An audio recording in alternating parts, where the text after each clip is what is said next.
Tout au long de sa vie terrestre, 93 ans se sont écoulés entre sa venue au monde et sa naissance à Dieu.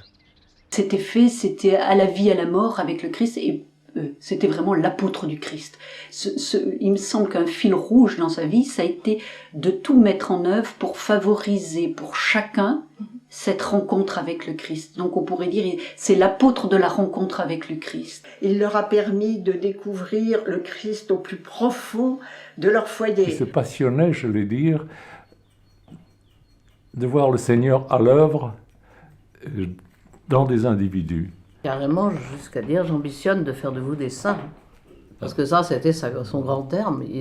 C'était tout simple, il n'allait pas plus loin. C'était tout simple, ça paraît aujourd'hui absolument énorme de dire une chose pareille, mais c'était comme ça. Et ça, alors, très particulièrement dans le foyer. Et on a eu l'impression que l'influence des équipes Notre-Dame était importante auprès du pape. Et que auprès du père Caffarel, que sa sainteté, le pape a trouvé une partie de son inspiration concernant la doctrine du mariage chrétien. Il est parti et il a fait preuve d'une grande humilité, d'un grand détachement, et il a fait confiance au foyer auquel il a confié ce mouvement qui lui était certainement très très cher, bien entendu. Et cette humilité, moi ça m'a... C'est un des grands aspects de son caractère.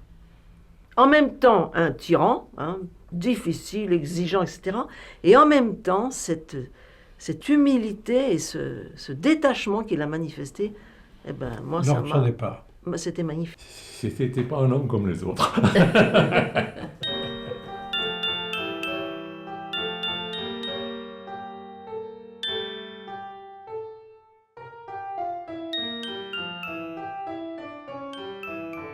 Je crois qu'il était un professeur de bonheur, mais pas d'un bonheur superficiel, pas de quelque chose qui explose au dehors, qui se montre, non, mais d'un bonheur intérieur et profond.